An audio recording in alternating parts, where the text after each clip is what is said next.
Guerre commerciale, la Chine fait les yeux doux à l'Europe. Le président du Conseil européen, Donald Tusk, le Premier ministre chinois, Li Keqiang et le président de la Commission européenne Jean-Claude Juncker le 16 juillet 2018 à Pékin.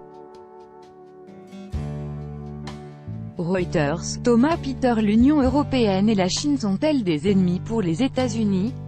C'est en tout cas ce que Donald Trump a déclaré dans une interview. Mises ainsi dans le même sac par le président américain, elles auraient donc intérêt à s'unir. L'occasion s'est présentée lundi 16 juillet, lors du 20e sommet UE-Chine. Pékin a lancé une offensive de charme vers l'Europe, mais cela met Bruxelles dans l'embarras.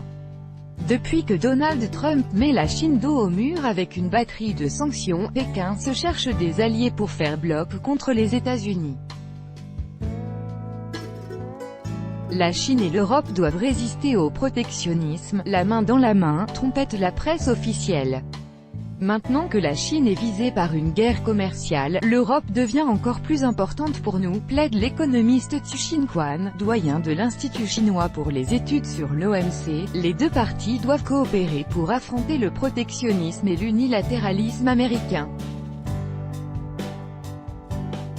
Nous partageons plus que jamais des intérêts communs. Dans les coulisses du sommet annuel ce lundi 16 juillet à Pékin, les diplomates européens s'en frottaient les mains. Rarement Pékin s'est montré aussi ouvert au dialogue.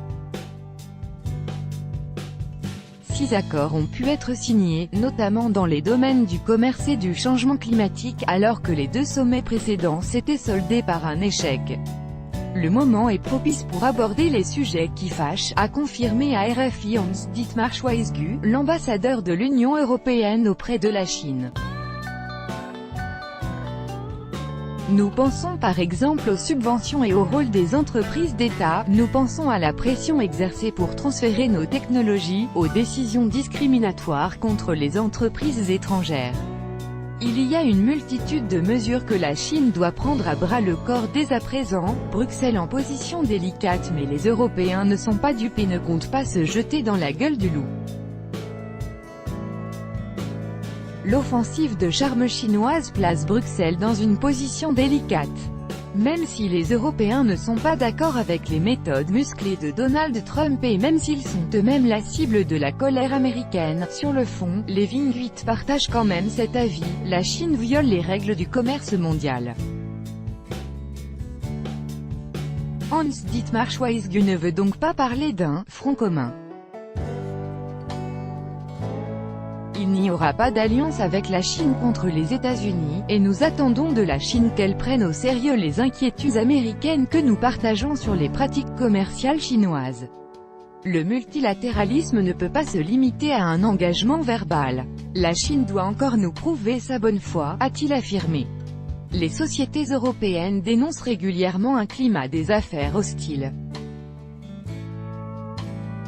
Dans un récent sondage de la Chambre de commerce européenne basée à Pékin, une entreprise européenne sur deux estime en effet être traitée de façon défavorable par rapport à la concurrence locale. Et une entreprise sur 5 se dit victime de transferts forcés de technologie.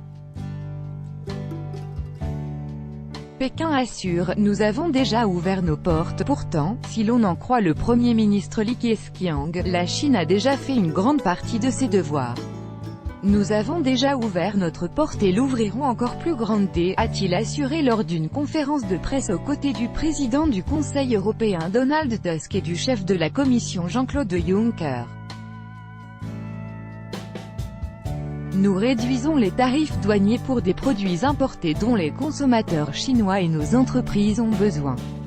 Nous avons par exemple supprimé les droits de douane pour les médicaments, et nous allons faire en sorte que les compagnies étrangères, surtout les européennes, investissent davantage chez nous. Elles seront traitées sur un pied d'égalité. Pour l'heure, le compte n'y est pourtant pas, a rappelé Jean-Claude Juncker. En 2017, les Chinois ont investi pour 30 milliards d'euros en Europe, alors que les Européens eux n'ont pu investir qu'à hauteur de 6 milliards d'euros en Chine. Accablé par Washington, Pékin fait en effet les beaux yeux à Bruxelles. Mais même si l'UE et la Chine échangent chaque jour des marchandises pour une valeur de 1,5 milliard d'euros, les États-Unis restent toujours le partenaire commercial numéro 1 des Européens, bien avant Pékin.